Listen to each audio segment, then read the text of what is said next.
Alors voilà les possibilités concernant les mathématiques après la première générale. Alors en terminale générale, il y a 4 possibilités pour les élèves ayant suivi la spécialité maths en première. Première possibilité, poursuivre la spécialité maths et y ajouter l'option maths experte. Deuxième possibilité, poursuivre la spécialité maths sans l'option maths experte. Troisième possibilité, l'arrêt de la spécialité mais prendre l'option maths complémentaire. Et quatrième possibilité, l'arrêt simple de la spécialité. Qu'est-ce que cela donne en termes d'horaire? Les élèves ayant spécialité maths avec l'option maths experte auront au total 9 heures, donc 6 heures de spécialité et 3 heures d'option. Les élèves faisant simplement la spécialité mais sans l'option maths experte auront les 6 heures de spécialité. Ceux qui ne suivent pas la spécialité mais qui auront choisi l'option maths complémentaire, il y aura 3 heures de maths dans la semaine. Et la dernière possibilité, arrêt de la spécialité, à ce moment-là, 0 heure de maths dans la semaine. En termes de coefficient au bac, les options maths expertes et maths complémentaires ne compteront que dans les 10% du contrôle continu, soit moins de 1% du total. Ces options ne sont pas considérées comme des bonus. C'était le cas avant la réforme, notamment pour le latin, les sections euro, mais ce n'est plus le cas maintenant. Il n'y a pas d'épreuve commune pour ces deux options, cela ne compte que dans le contrôle continu.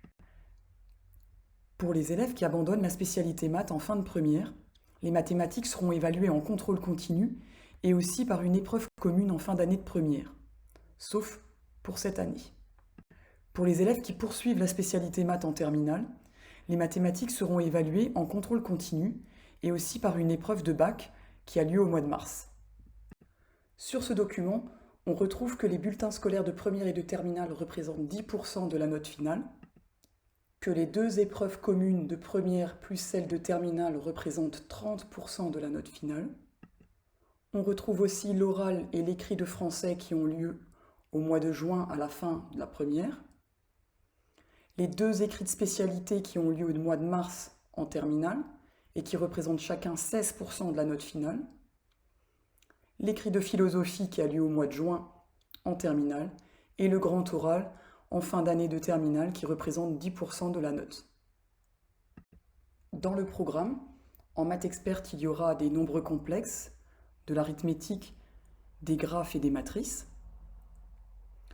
En maths complémentaire, c'est dans la continuité du programme de première, l'analyse avec des fonctions, des dérivés, des probabilités, des statistiques, de l'algorithmique et de la programmation, ainsi que de la logique et du vocabulaire ensembliste. À l'issue de la terminale, il y aura donc 5 niveaux de compétences possibles en mathématiques. Premier niveau de compétences possible, celui des élèves n'ayant pas pris la spécialité maths en première. Ces élèves se destineront essentiellement aux poursuites d'études dans les cursus type littérature, histoire, langue, l'art. Le deuxième niveau de compétences possible sera celui des élèves qui ont suivi l'enseignement de spécialité mathématiques sans le poursuivre en terminale et sans l'option mathématiques complémentaire. Ces élèves auront des difficultés à suivre dans les cursus type scientifique, informatique ou médicaux.